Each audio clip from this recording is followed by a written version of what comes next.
But we begin with Mary Bruce at the White House and Ian Pannell in Kiev. Good morning to you, Ian.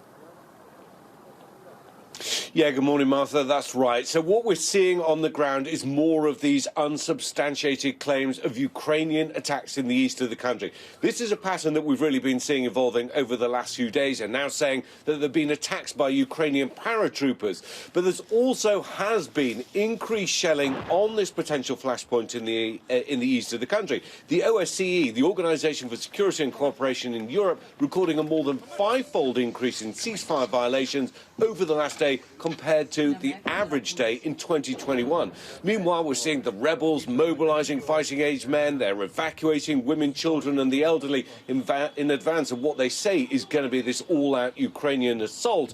Of course, they provided no evidence, but this is about placating and playing to domestic opinion, not just in the rebel-held east, but also in Moscow. Putin, the Kremlin, falsely claiming that Russian speakers in the east are facing genocide, but this is really about trying to soften that public opinion. And as you say, American officials adamant that this is definitely coming. Martha?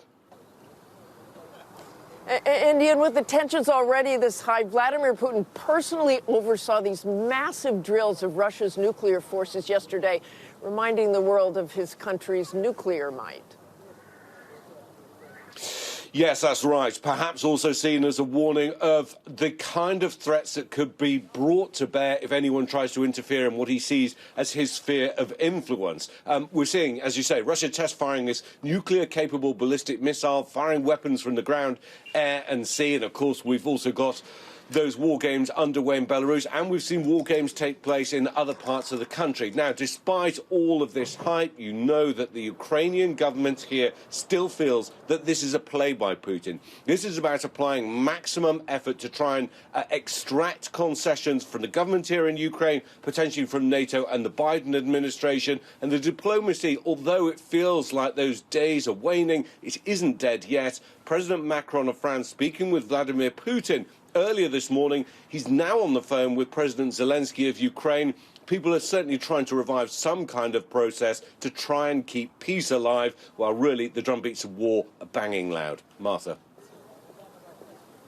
Okay, thanks very much, Ian. Now let's go to Mary Bruce at the White House. And Mary, President Biden said in no uncertain terms Vladimir Putin is set to invade, but there's still room for diplomacy. That seems like a disconnect.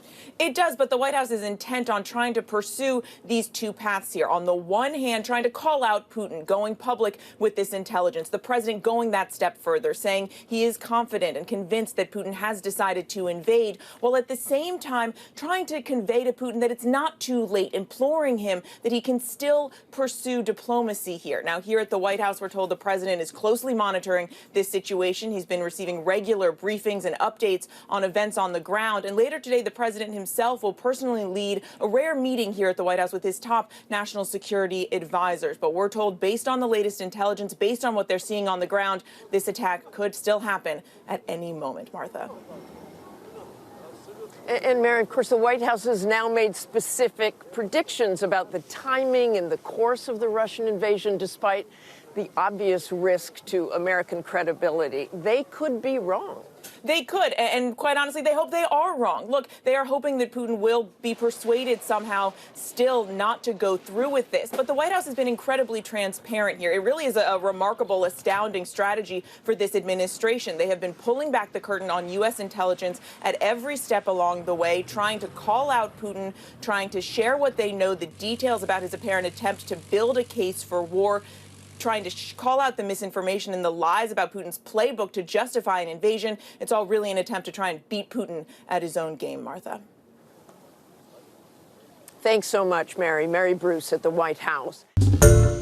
Hi, everyone. George Stephanopoulos here. Thanks for checking out the ABC News YouTube channel. If you'd like to get more videos, show highlights, and watch live event coverage, click on the right over here to subscribe to our channel. And don't forget to download the ABC News app for breaking news alerts. Thanks for watching.